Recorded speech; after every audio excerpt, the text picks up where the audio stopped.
right, so this is our class, and I know you signed up for ushers and greeters class, and I've thrown a curve and called it hospitality team.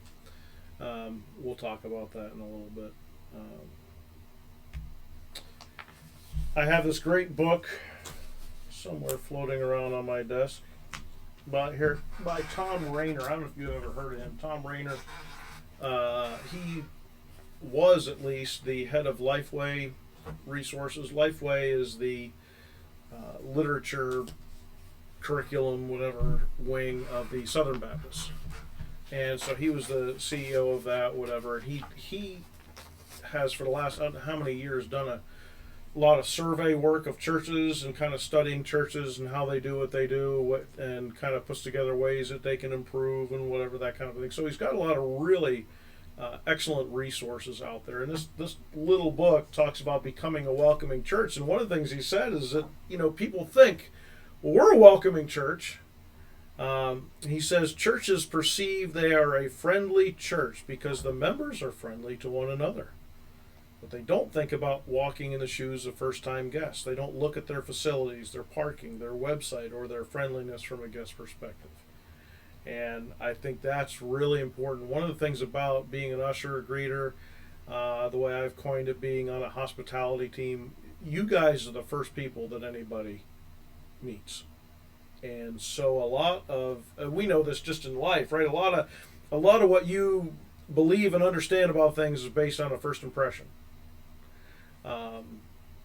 And after I first met Marcia, I'm surprised she still talks to me, but she does. So, first impressions are key. And a lot of times somebody walks in, if they walked into a church and they're ignored, whatever, and they may not ever come back. Now, mind you, there's all kinds of reasons why somebody may or may not come back, and sometimes it has nothing to do, they had a good experience, it just wasn't a good fit or whatever. So now we need a new chair. Actually, we've got one right here. Come on in, bud. Yeah, we got you. What I like what he does here is, from this study that he did, here are the top 10 reasons church guests said they did not return to the church they visited. I really like your shirt, Bob. Awesome. The stand and greet time in the worship service was unfriendly and awkward. I don't like an extended meet and greet time. I'm glad we don't really do. We don't really do a heavy emphasis on that. Brandon might say, turn to your neighbor, say hello or something like. But it's not it's walk around the room and for half an hour thing. Unfriendly church members. Couldn't possibly happen, could it? Unsafe and unclean children's areas. That's big. Parents can be really finicky about dropping their kid off in a strange place. If it doesn't look safe or clean, they shouldn't want to drop their kid off. It's understandable. So those are a big issue. No place to get information on the church. I have actually looked at churches and seen they have no website. And then, they have a Facebook page. Well, the Facebook page hasn't been used in, you can see the last time somebody updated was 2018. Like, what in the world? Poor signage. And that could be things like when you walk in, is there signage like this way for the restrooms or children's classes or whatever? People need to know where they are going. And even if the signage isn't the greatest, they need whoever is meeting them at the door. Hey, I see you've got some children. Let me take you down the hall and show you where your kids' class is going to be, and you can meet the teacher. Let me show you where, if you have an emergency, this is how we deal with that kind of thing. Important. Insider church language, right? A lot of, if you're a new person coming in, and you really kind of have no experience with church at all, and you just decide for some reason, this is the day I'm going to try out what church is like. And everybody kind of is talking their own language and not really relating to you. That could be a struggle. Now, this one could never happen here, but boring or bad church services. Easy. Members telling guests they were in the wrong pew or chair. Now, that could happen. Yes, it has And I know one person in particular who left this church and never came back, who said that somebody told her they were sitting in their seat, and they said, "Well, I won't be back." It was years ago, but I heard the story. But probably every church has that story, right? There's nobody exempt from that, I don't think. But it's a terrible thing. Dirty facilities. And I've even noticed it from the standpoint, if I see a church that has, the lawn looks like garbage, it's a foot high, whatever, you say, well, that's not spiritual, that's just grass. What it says to the outside public is we don't care about this place. So, dirty facilities, things aren't kept up. I walk into that situation, I'm immediately questioning, do the people here care about this place at all? So that was all negative. Here's the top reasons why church guests return. Yeah, Marcia, please. On the information for where to take your kids, do we all know where to take the kids? I do not. I mean, I've been here forever, and I don't know where the kids' classes are. Yep. We need to know, so I could say, oh, you have a 4-year-old, they go here, but I have no clue where they go. Do you? Yeah. I don't. That's something that as we go along here, that's the kind of information that if you're going to be serving in this capacity, you need to know that. Yeah, I know. It's absolutely essential that you know that. You need a map. Well, yeah, absolutely. It needs to be, yeah. And that would be perfect to have a little kind of layout of where the rooms are, what classes meet in which rooms, and what grades, and who the teachers are for that particular. And I know Dina has at least a couple month ahead of time schedule of who's teaching on what days. That's helpful. So, yeah, absolutely. That's the kind of information that again, a bigger issue than people tend to realize. The people who are the first ones that a newcomer is meeting, how you perform is really important. If you had somebody come in and you either kind of barked at them or you just ignored them, whatever, I mean, that's their first impression. It's going to have a lot of impact on whether they ever decide to come back. So here's the top reasons why guests return. Someone asked the guest to sit with them. That's a good one. You're brand new, you don't know anybody. Hey, why don't you sit with me? People introduce themselves to the guests. I think a lot of times church members, they don't do this intentionally or with any, again, but I don't know that person, so they just avoid them because they're uncomfortable. I don't know that person. Well, get to know them. One of the reasons they returned, there was clear signage. They came in, they know where to go. That's helpful. There was a clearly marked welcome center. We will talk about that a little more. One of the things I'd love to see us maybe do is have some sort of a table set up where you have, and I am getting ahead of myself here, but essentially on a Sunday morning, what I think would be helpful, we need 3 people on a Sunday morning. All right, so just picture what we have now. Bob, picture yourself probably at the door. Okay, so and you're there on a couple of responsibilities. One, you're looking to, from a safety perspective, you're watching the door. You're also welcoming people as they come in. But then once people actually get through that door, have a table set up where there's 2 people. Could be a husband and wife. That's great, but it could be. I know Terry Graney is one of the ones that wants to be. We have other people that are going to be watching this class or whatever. But it could be Terry and Debbie are the team that week. Whatever. You've got 2 people, and when people come in, you're making sure anybody you see that you've never seen before, that you don't know, you're welcoming them. You're spending a few minutes talking to them and finding out what their needs are, and if they need to go see where the Sunday school class is, if you want to point out where the restrooms, things like that, and any announcements that they made. And you've got 2 people doing that. If one person needs to take somebody somewhere and come back, you still have somebody there greeting people as they come in. But so you basically put a schedule together where you have 3 people on a Sunday. One person's going to be, again, kind of the door person, right? and the door person's going to kind of be there the whole service, really. The other two, you be there, but obviously before service as people are coming in, and then right after the. I'll have to look in the notes that when we get to them. I think I have it right after the prayer. They can, you can go back into the service, and then as they start the closing song, if you're those two people, then you come back out, so that when the people that you greeted on the way in, you're gonna say goodbye to them on the way out, and see if everything was okay for them, if they need anything. But you're gonna make that same contact on the way out.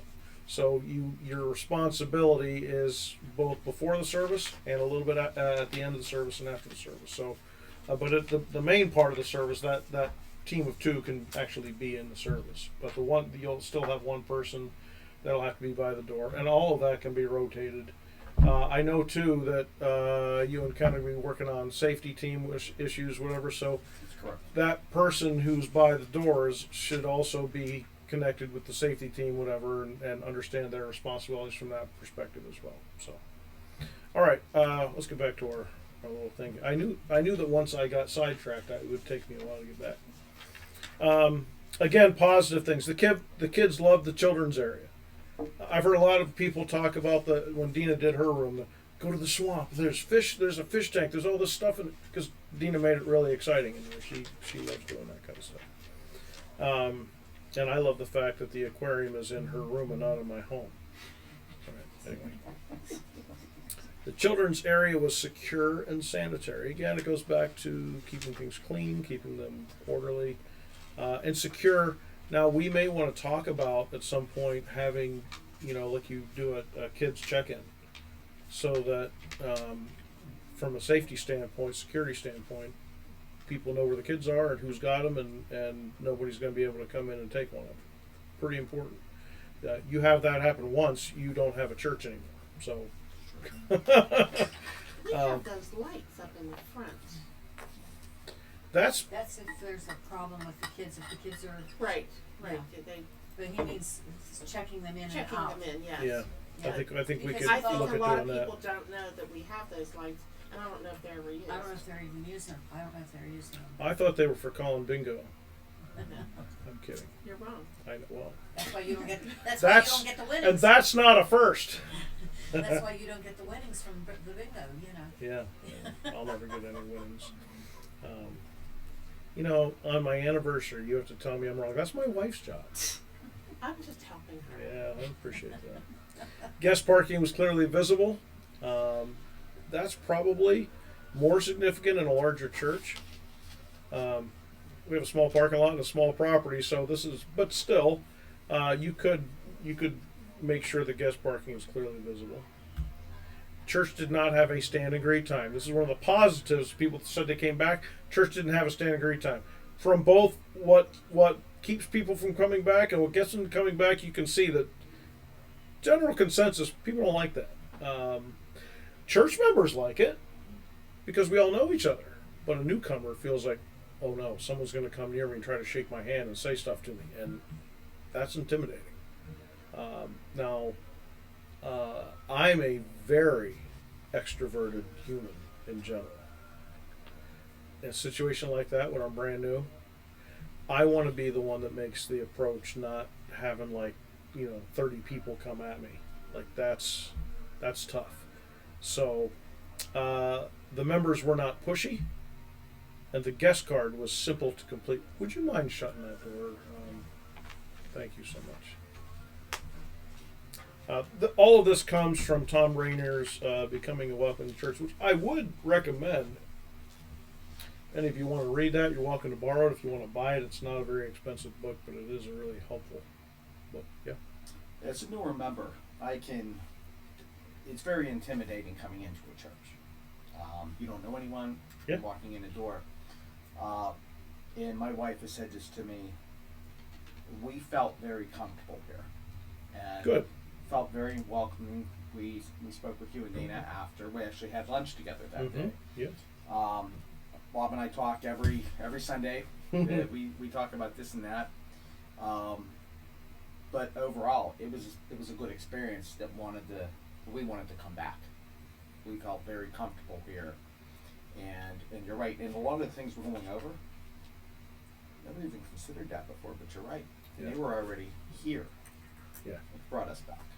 Yeah, well, I'm glad, and that's this. I don't put any of this out there to say this isn't a critique of First Baptist. Not the point here, but just this is just. I think it's helpful to read from somebody like this who he's literally surveying thousands of churches and he's getting feedback, and this is a kind of a summarizing of the feedback that he's gotten, and gives you some highlights as to generally how an outsider feels when they walk in. Because after you've been in a church a certain number of years or whatever, it's almost impossible for you really to put yourself in somebody else's shoes and grasp how they're going to feel coming in.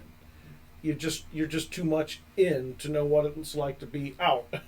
You know what I mean? So that's not a criticism. It's just nature of When you it. walk in, you feel like you're under the spotlight. Yeah. Everyone knows that you're new, and Yep. everyone's. And it's tough to find that line, honestly, Mike, where there's that balance of I really want to make you feel welcome, but I also don't want to be, creepy and make you feel like I'm kind of, turning into a salesman or just, getting into your life a little more than you're ready for. We had a gentleman come last week, and I spoke to him. I gave him a book. I, talked to him a little bit, but boy, he seemed nervous. And so, I and again, kind of finding that line. How much do I talk to him, and how much do I back off a little bit? It's tough. That's tough to know. And you know what? There's going to be times we're not going to handle that as well as we could, and it's going to happen. It's the nature of it. Everybody's different. Yeah. Yes. Yeah, absolutely. Not everybody's as nice as Marcia. I've learned this. Somehow I think you're his special person. She's just the one that I'm picking on at the moment. Stay tuned. So I'd like to talk about this idea of a hospitality team. I would actually love to see ushers and greeters kind of viewed in terms of a team, hospitality team. And I'd actually love to see ushers and greeters kind of interchangeable. If you usher, greet, whatever, you're really kind of that whole area of ministry is hospitality, making somebody feel at home. Really is what you want to do, right? From the moment they step foot in that building, you want them to feel at home. Now, obviously, feeling at home is going to take probably a few times them coming, but that's all part of the process. So, and I looked at this other book here. The writer of it is a Methodist, so you have to understand in that context. But anyway, in this Greeter and Usher handbook, she talks about in larger churches, it's more understandable and probably necessary to have folks who are ushers, folks who are greeters. In a smaller church, you're kind of you kind of could do just each one's kind of doing the same role, so it's more of a combined role. But because of our small church situation, we could have team members who are trained in aspects of ushering and greeting. If someone asks you if you're an usher, you can say yes. They say, "Are you a greeter?" Yeah, it's the same role. Now, I don't know, Bob. I'd love to get your opinion on this, and anybody's for that matter. But, and we will get to talking about this in a few minutes. But in terms of having people take the collection, I don't see that necessarily as members of the hospitality team. I see that as you'll have someone who oversees who's going to be taking the collection. But like what you're doing now, I think is perfectly acceptable and fine. Hey, grab Jonah, grab Colton, grab Mike and Christopher or whatever, and I don't care. I don't care who collects the offering. I don't think that needs to be some position or title or what. I think anybody can pass plates. Does that make sense? And here's my next question. And I'd ask this of anybody here. Just give me your general idea, knowing this church. Do you think anybody would have any problem with women taking the collection along with the men? Because I certainly don't have a problem with it, but I don't know. Are there people here who would have a problem with it, do you think?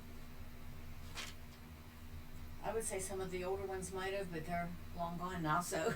Yeah. I mean, do you have a problem with it? No, I'm I don't have any putting you on the problem. spot, but No. you know, to me, I just don't see where that's an issue. Would you have a problem with that? Heck no. No, yeah, okay, yeah, I think anybody, and the other thing is, I think it's a nice opportunity for people to be involved some way in the church that maybe hadn't. I thought it was really wonderful when I saw I saw Colton up there. I'm like, that's awesome. I saw Joan up there. I'm like, that's great. Michael and Chris, I like, excellent. And you know, I think you doing that was just fantastic. You finding other people to be involved, getting them up there, serving. I think is great. So, what I view as the hospitality team, again, I view 2 people in the front at the welcome desk, 1 person by the door. So you need basically a 3-person team each week, and that can be scheduled out. So maybe, you know, depending on how many people we have serving and what schedules are, you know, maybe once every 3 weeks you're doing that. So it's not something that's, you know, overbearing as far as a responsibility, and that's just kind of how I'm viewing this. I'm open to discussion on that, but we'll continue. Yvonne Gentle, the Methodist aforementioned, says the best ushers and greeters make it their mission to make others feel welcome. They go out of their way to make guests comfortable. They are friendly, attentive, and prepared to serve. They practice the 3 principles of excellent hospitality. 3 principles. She must have been listening to Baptists. 3 points. Anyway. Notice, offer personal attention, and provide excellent follow-through. The principle of notice involves both social and situational awareness. Who is around you? What are they doing? Do they look lost or in need of assistance? What is happening around you? I almost can't read this without thinking of Mike.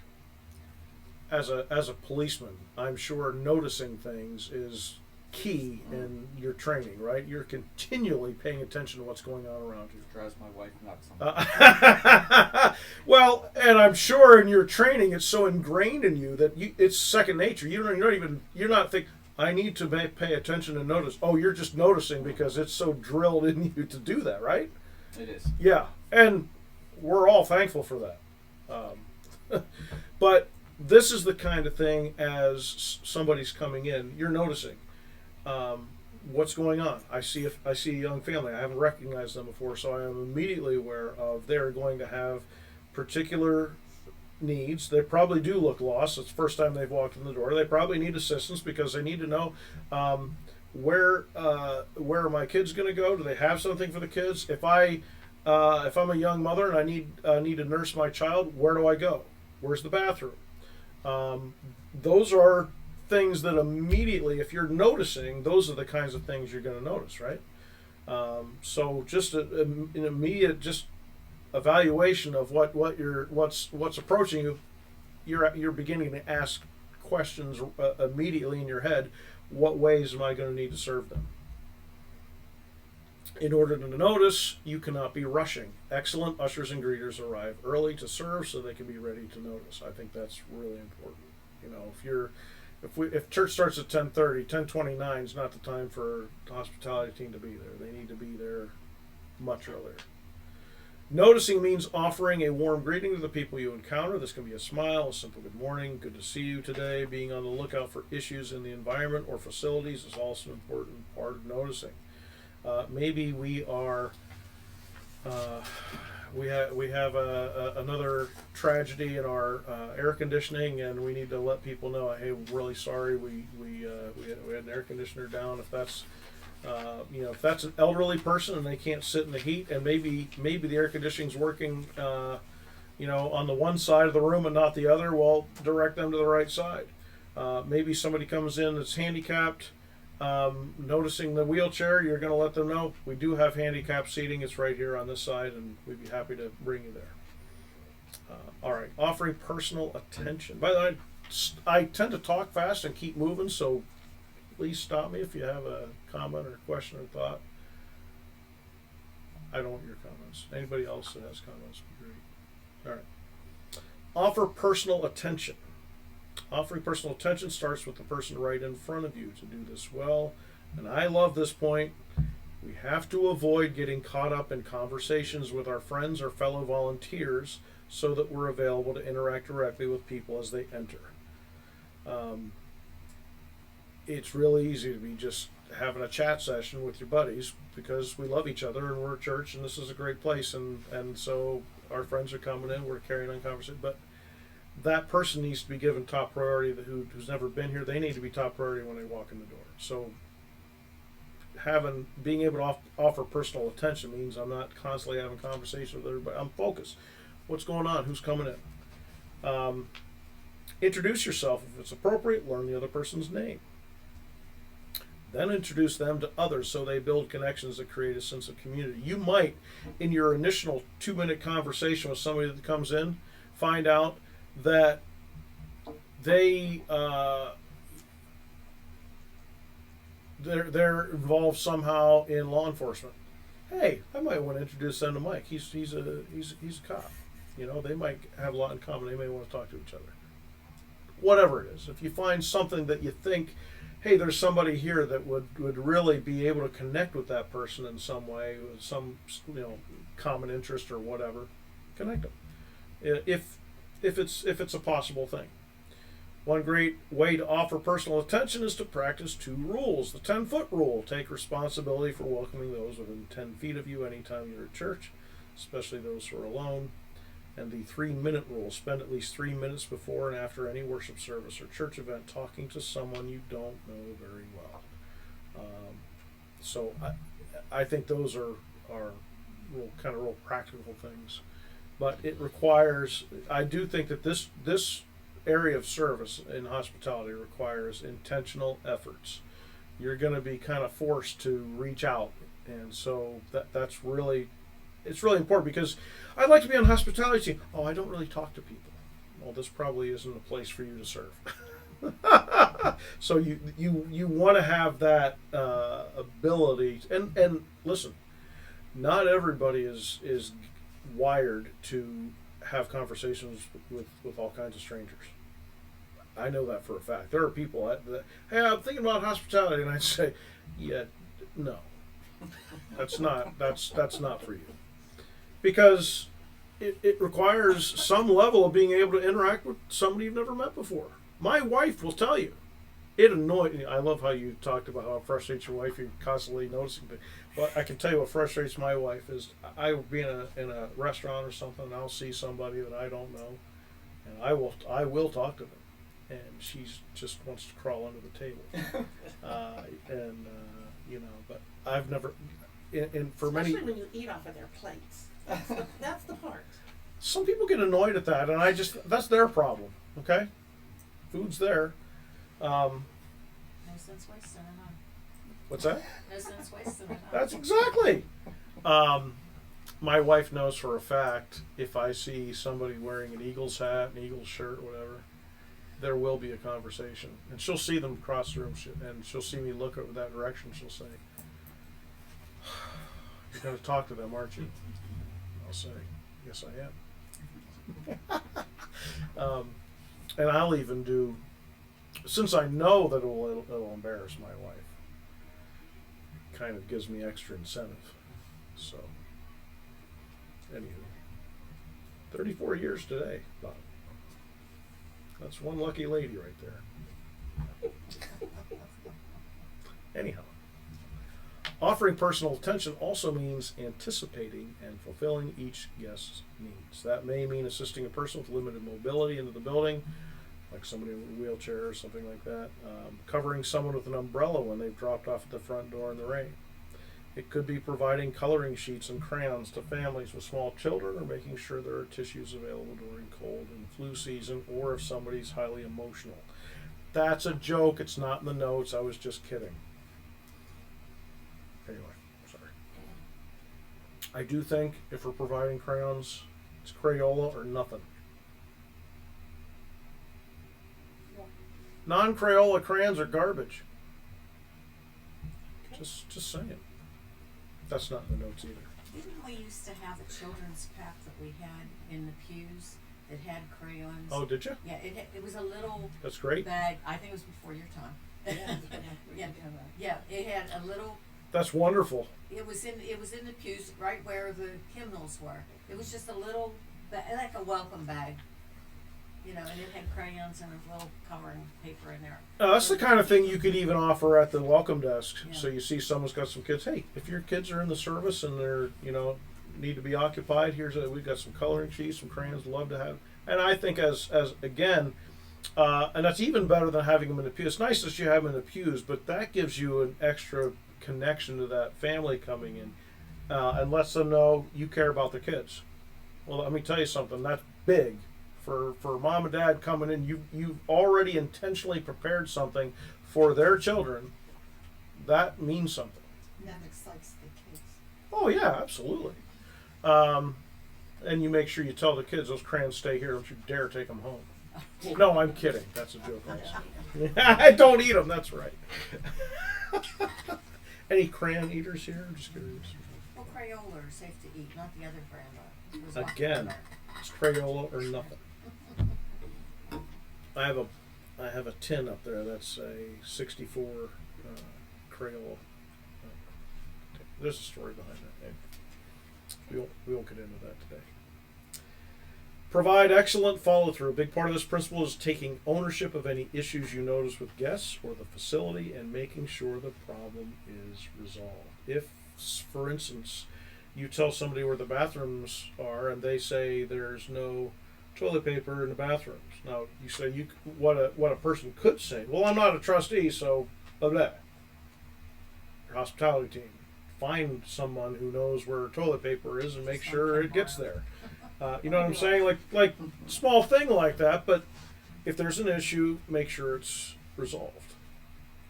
Excellent follow-through involves finding answers to questions that guests ask and you can't answer in the moment, and then making sure the guests get the answer. Rather than saying, I don't know, say, I'll find out.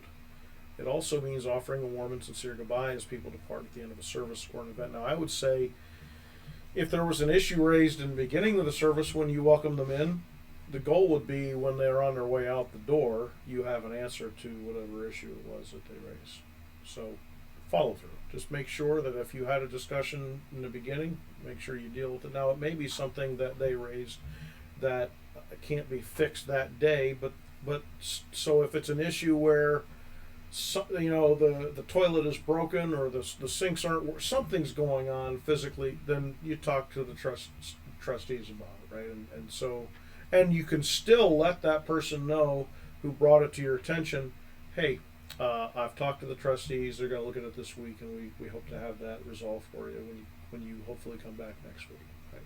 So, but that shows, again, that you care about what they raised you, you're going to follow through with it, you're going to take it seriously, you're going to bring proper resolution of the problem. We good? All right. I've got a verse. Who wants to read this verse since I've done all this? Jonah, would you like to read this verse? Hey, I think I recognize this one. Yeah. Cool. A new commandment I give to you, that you love one another, just as I have loved you. You also are to love one another. By this all people will know that you are my disciples, if you have love for one another. Yeah. And just kind of threw this in the mix, just as a reminder, everything you're doing in this whole thing is demonstrating the love of Christ, right? You want people to feel loved on the way in. You want them, when they observe the congregation and how we all interact, you want to say, hey, these people love each other. They care about each other here. That's so important, and it's such a turnoff. I mean, if you come in and you hear people gossiping about so-and-so, and you hear other people tearing down somebody, and the music here is awful, the pastor can't preach, and who wants to go back to that, right? And it's funny because you think, well, I should never have to remind a Christian to love one another. Well, I have to remind myself that, so I think we all do, right? None of us are perfect in that. So I think it's always an encouragement that we all need to be reminded. We need to love one another. And I think we do that pretty well here. But I know there's always area for improvement for myself personally to be more loving. Maybe I don't make the smart aleck comment that I want to make. No, I don't know. Well, anyway, let's move on. Welcoming and connecting guests. Commit to having a 2 to 5 minute meaningful conversation with one person before or after the service, who is either a first time guest, a returning guest you've met before or never met, or someone from the church you do not know or know well. I think it's tragic sometimes. You have churches where you have people that, yeah, I see them all the time. You've ever talked to them? Nope. Well, goodness. And I know that happens in every church. There are people you've just never had a conversation with. And I'm not saying you have to talk to them for hours on end, but commit to having at least a 2-minute conversation. Hey, I've never found out a lot about you. Where are you from? What do you do? What's how long have you come here? What do you love about this place? And it could obviously a first time guest, but it could be a returning guest. Hey, they've come a few times. I haven't talked to them. Talk to them. So this might be a situation. Maybe for the last 2 weeks you haven't been on welcome desk. You're just in a congregation with them, but you're on hospitality team. Find somebody that's you've seen. Maybe they've come a couple of times. You haven't talked to them. Make a point to talk to them. Or like it says here, returning guests you've met before, or you've never met. Someone from the church you don't know very well. Maybe it's Bob. Maybe you want to go shooting guns with Bob. That's a good idea. He won't even shoot you. We hope. Why a 2 to 5 minute conversation? Introducing ourselves is only a starting point. If that is all we do, the guests will quickly be left alone. And this is one of the things we're going to be careful of. We could say, well, I talked to them the welcome desk, and then everybody else in the church ignored them. That's why that little component of hopefully introducing them to somebody that maybe they could sit with or whatever, if possible. It's not always possible, but if it's possible, to find someone that maybe they could connect with and sit with, and so that they're not kind of left alone, right? Seeking a 2 to 5 minute conversation allows time to get to know something about them and to experience genuine care. Again, if I talk to them for 2 to 5 minutes at the welcome desk, I might find out Mike's a Pittsburgh cop. That's a little. I keep picking on you just because it's a point that somebody could reference, right? So it's something that probably would come out in a few minutes. What's that? So you're just getting me ready for tomorrow at work. In fact, Bob, your shirt, I wore a shirt in like that on Friday. And I got Miami Vice, Magnum PI. Yeah. And I'm going to wear it in again. It's a great shirt. But again, it may be something silly. It might be something sports related. It might be something you discovered a couple minutes. Somebody likes to fish. Oh man, I went fishing with Terry Ansell. He's a great. He loves to fish. Again, something like that where you get to know them just enough to know that some sort of a connection. If you're able, again, it may not always work out because sometimes you kind of try to start a conversation and they're not talking. Okay. Hey, I'd love to invite you to have a seat. If there's anything I can do, please give me a shout and let them go. That's where that line is you got to find that where I don't want to get to the point where feel like I'm assaulting a person with words, right? So if they're extreme, and some people are extremely shy, extremely awkward, you talk to them too much and they're just thinking, okay, how quickly can I get away from this guy? So you kind of have to figure that out. All right. What are some potential basic conversation questions for someone you've never met? How long have you been attending FBC? If new, how did you learn about our church? If new, are you new to the area? The gentleman that came last week, I found out that he lives right around the corner from here in Monongahela. Those are, you want to pick up on things, are they just, maybe that somebody is visiting family here, they're here for this weekend and they're, back to Idaho next week. Okay, well that's a little different than I live on Chest Street and I'm looking for a church, right? Where do you live? Do you work in the area? Those kinds of things. You just want to ask some basic questions, get to know them a little bit. And maybe that'll spur further conversation. What are some additional steps to take depending on the person's receptivity? Introduce them to someone else whom you know might have something in common. Direct them to the welcome desk in the lobby if they are a first-time guest. That would be if you're on the door. Direct them to have a coffee if there's time before the service. We do have a coffee place right there. I did offer to get a coffee for the gentleman last week. He did not want one. So, some people don't drink coffee. I got blue water bottle. It's not the same. Smart man. It's not the same. It's unacceptable. You know, Don't, this, don't take that coffee into the church. Well, and you could very much let them know. Would love to have you have a coffee for a few minutes. We do ask that our guests not bring coffee into the sanctuary. Just, I think you want to say it in a positive way, not if you bring that coffee in there, Robin's coming after you. Invite them to a class that you're part of, or recommend a different class that may be more suitable for them. So you may say they came to the worship service. Hey, I go to Sunday school. If you ever want to go to Sunday school class, I would be happy to attend with you. We have a class that's great. You can invite them to Bible study on Wednesday night. Hey, if you're interested, during the summer we go to Mingo Park, and we have a great time of Bible study. I'd love to have you. You can come with me. Nerds class, whatever. If you got something going on that you could invite them to, that's great.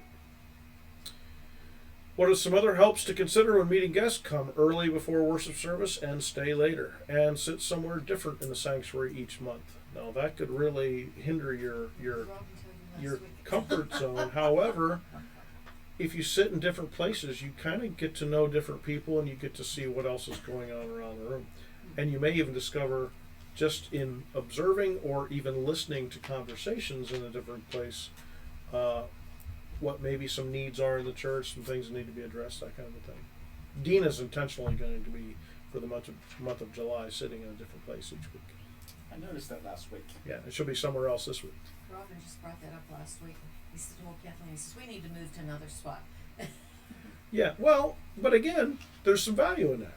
And the other thing is, too, honestly, we already mentioned before how people are so, you're in my seat, we're so attached to our own, comfort levels. Well, it's fine to be comfortable, but when your comfortability hinders somebody from feeling welcome in a place, then that becomes a different issue that you don't want. I don't want anybody to not come back to this church because somebody barked at them because they were sitting in the wrong seat. That just completely misses the point of why we're here. So that's not cool. And we joke about it. I don't know if I've ever been in a church that didn't joke about that reality. But in some levels, it's not funny. Because if you have people don't come back to a church over that, it has officially ceased from being humorous to being a problem. So, anyway. That's how we got close with George and Rosie, because when they came, they took our seat. And I was like, you're in my seat. I was like, joking with them. So, we still joke about that. And that's cool. If you joke about it, I think that's funny. Yeah. Yeah, that's fine. And that's great. And that's a great story, how that continues to be a connection. That's cool. It's like, we're coming early next time. Yeah, we had a good time with that. Ask a parent if they know where they're going and where their children will be. Walk them to the class. We already talked about this, but that's important. Walk them to the classroom. Introduce them to their child's teacher. All right. What time do we have? We have very little time, about 5 minutes. I'll get started. I don't know how far I'll go through on this. Serving on Sunday. This is how I would envision a Sunday morning with the hospitality team in operation. Arrive early. I would suggest, certainly we could discuss this. These are things we can talk about. But as far as arriving early, I would think if our service is starting at 10:30, I would think 10 after 10. If you're on the hospital, 20 minutes before the service, probably you should be there. What do you think, Bob?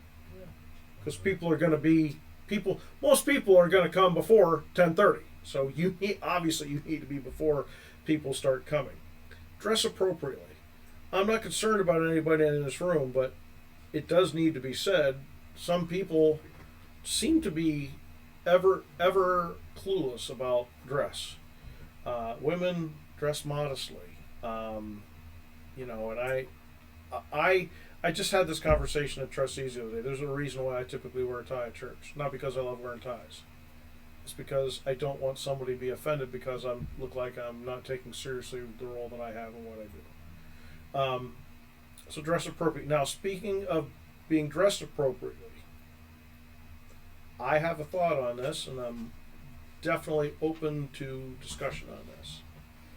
I think it would be nice to have shirts that say First Baptist Church, Mon City, Hospitality Team. I think they should be the same color. I think they should have the same logo, and I think that on a Sunday morning you wear your shirt, and people now they could be a nice polo type shirt like what Mike's wearing, with a logo on it, and that way, if somebody has any, I met that hospitality, they're the one with the shirt. I know exactly. They can be identified. They know who to talk to if they have a concern. The hospitality team, and so it also takes away any issue of worrying about somebody being dressed appropriately. Give me your thoughts on that. I like it. Anyone else? Oh, it distinguishes you. I mean, if you have any questions, you know exactly who you're looking for. Yeah. Yeah, it makes sense. We kind of do the same thing with VBS. Like, Right. it said staff on the back, and it was purple. Purple was kind of a good color too, because it was like a little bit brighter. And Let's not push the purple. Okay. I don't I want like a the shirt with purple. staff on it. What's that? I don't want a shirt with staff on it. Well, let's just say hospitality team. That's fine. Yeah, Something. Yeah.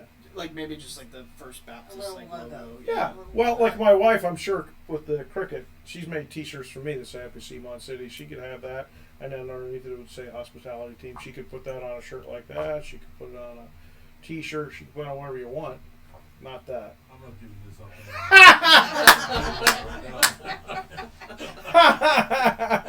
You just forget that. Forgotten, trust me. I'm not. We were You just- can get it. Stop We talking. were just speaking of you. Happy anniversary. Thank you. Aren't I insane? You have no idea. What? Funny, because I said you're a very lucky woman, but whatever. No one believes that. Look around. No one believes that. I'm fabulous. Alright, see you in a minute.